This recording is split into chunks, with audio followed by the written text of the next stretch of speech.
Are we talking about only any level 3 sex offender that comes into the community? So if they live in the town of Watertown, on the south side of Washington Street, and they just happen to be in a motel just over the city line, we're not going to do outreach to those individuals based on this legislation that you're proposing.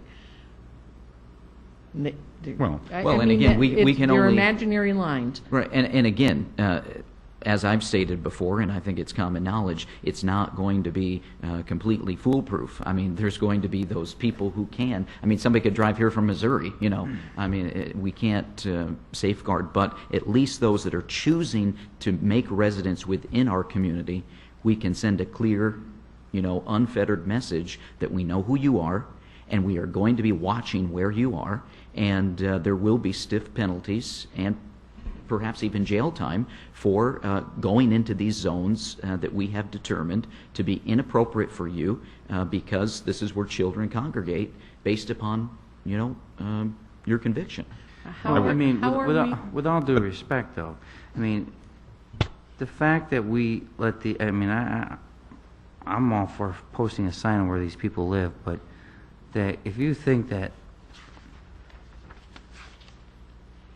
$250 fine and 10 days in jail is going to deter a convicted registered sex offender from repeating, we're all kidding ourselves. And the reality is that if we believe that they didn't think it was wrong in the first place, we're kidding ourselves. That we aren't going to impose.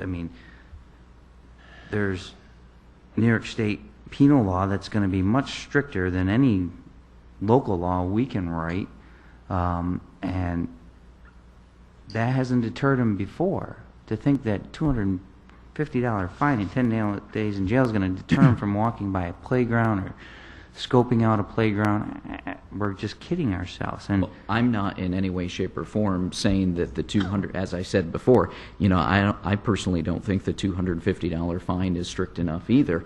You could make it $2,000 or $5,000 or $10,000, and to the fullest extent of the law in regard to incarceration. That would be my opinion. But I think you do have to have something.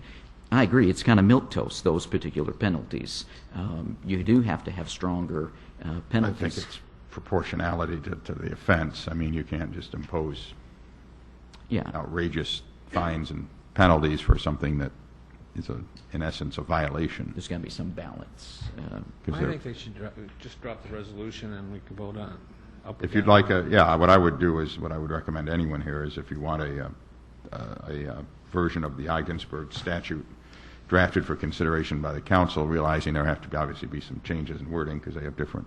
Right. Well, that's what I'm concerned with. What wording? Obviously the references to Ogdensburg and its parks and things like that, sure. But that have to be adapted to Watertown.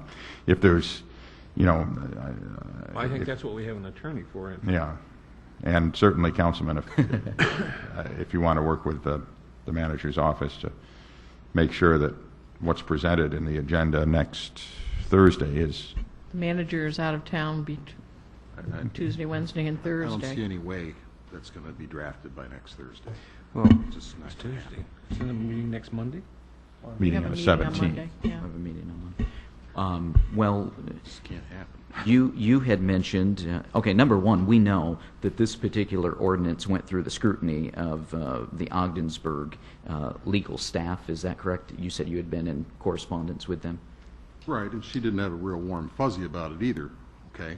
Sure, and again, just like all of us, none of us, even myself, this isn't, 100% going to solve the problem, but like the mayor had mentioned before, there is a lot of uneasiness out there in regard to this. We've had folks come on occasion and threw up their hands because they felt like, we weren't going to do anything. Well, you used a phrase earlier. You called a sex offender-free zone. I think that's a dangerous term to be using. If you're going to imply that the adoption of legislation is something that you now can tout as a sex offender-free zone, I think that's extremely dangerous. I was just using some wording that was in Judge Harbison's, correspondence here. But no, I agree. I'm just saying, though, you do have to target, you have to come up with the areas like they did in Rather than Ogdensburg. belabor it tonight, because we really can't debate an ordinance that isn't even before us, the councilman has asked that it be drafted. Obviously, there's a template for that in the Ogdensburg Act. He's asked for one that pretty much mimics the Ogdensburg Act, with obviously geographic references changed. We've done things in less time than that, and that's, if he wants that in the agenda. I would ask a separate resolution be drawn up that would, for public notification, that we would post signage in city right-of-way as large as is allowed by our sign ordinance that's not going to obstruct traffic, with a fluorescent pink that is going to be very visible lettering. Or if somebody has another lettering they like, don't have a problem with that. To be posted in front of residents where no level 2 and level 3 sex offenders are living. To notify the public of their residents, and I guess we can get that list from an already public documentation that is provided by the state. If I might add, Mr. Mayor, this is not an ordinance you'd be adopting. This is a local law. It'll require a public hearing. They did an ordinance. Well, they're calling it an ordinance, but it's a local law. What's the distinction? Local law is Acts legislation. local law creates legislation that is not inconsistent with state law and not prohibited by state law. That's what we're looking at. An ordinance drafts legislation specifically authorized by state law. There is no specific authorization for this legislation in state law. This was a local law adopted by the city of Ogdensburg. I know that for a fact. Well, why is it ordinance number 5 of 2007? That's their language, not mine. Right, but what? Well, I have in front of me the actual memo that the city attorney for the city of Ogdensburg used as she discussed it that evening with her counsel, and this was a local law adopted pursuant to Section 10 of the Municipal Home Rule Law. Why they called it an ordinance, I don't know. But this was a local law, and it requires... Well, that being the case, if it gets introduced, it has to have, even if it was an ordinance, it would probably get rolled over anyway under unanimous consent or something. So, Right. if that's his desire or Councilman Smith's desire to have something drawn, that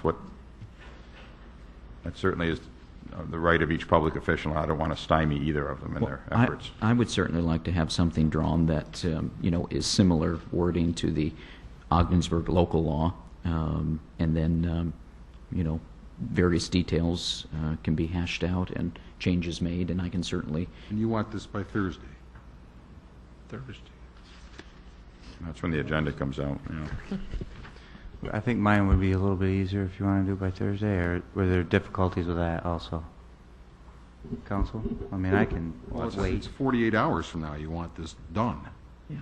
And all we did was meet and talk about it at a work session tonight. And I think unfortunately, I think it's a little unreasonable to ask for legislation like that on such a short time frame. Well, it just seems to me that Excuse me, the city manager's out of town for the next 3 days as well. And Mr. Mix is out sick, so. Well, it just seems to me that a lot of the legwork has been done, by some of these other, communities. Again, what we're talking about here is just basically mirroring with some changes that, we feel are appropriate for our particular community.